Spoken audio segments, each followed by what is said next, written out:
Pinky foodies blog को आपण मन को स्वागत। आज Saturday special chilli paneer madam निजे अरेंजमेंट करिसेंती और निजे भी बनाउछंती। ए वीडियोटी नेक्स्ट वीडियो को प्रिपरेशन विथ चिली पनीर रो ऑल प्रिपरेशन विषय रे मैडम वीडियो माध्यम रे जणाइबे।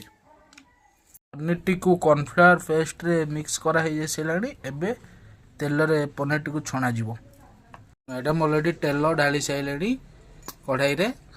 एबे पनीर टी को छणा हबो। छणी सेला परे देन मैडम कैप्सिकम पियाज ऑलरेडी भजा अधा सरी गलानी भजा चली भी याऊ मैडम पियाज कैप्सिकम अदा रसुण पेस्ट कंचा लंका को तापरे पनीर सैला परे भजा पकेबे। पियाज जारी आसिलानी तापरे कैप्सिकम को पकेले।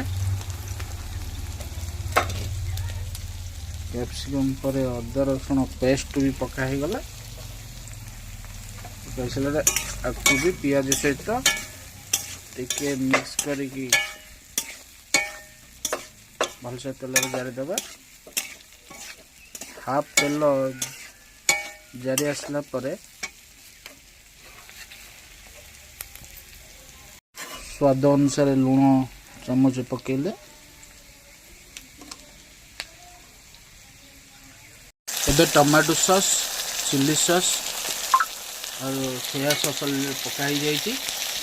विनेगर भी टिके दिया ही जाइए। एबे आउ थरे टिके भलसे ताकू चले दे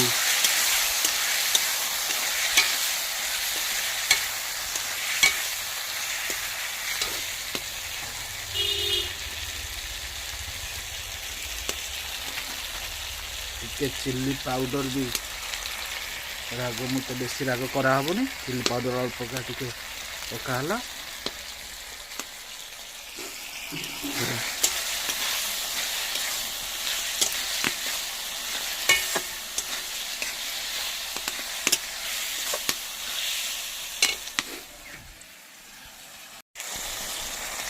एबे पियाज कैप्सिकम टमाटो भलसे तेल रे मिक्स हो जाइए। तापर आमे छणा ही दिया पनीर को ढालिबा। ढाली सारा पर ताकू भी आम किस समय गोल की छाड़देवा।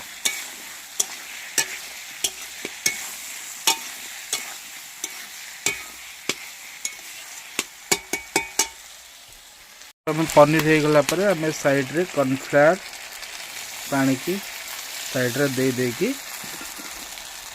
समय चलाई देवा।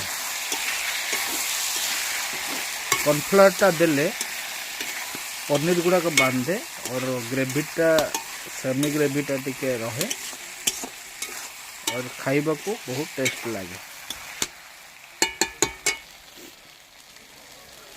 पनीर ऑलरेडी प्रिपरेशन हो आसिलानी। आउ गोटे मिनिट भितर पनीर बाहरी पड़िबो। पनीर already complete. Pinky foodies blog रो आपण मानकु ढेर सारा शुभेच्छा। पनीर ऑलरेडी प्रिपरेशन है कि रोषे घर को पलि आसानी। एबे हमें खाइबा।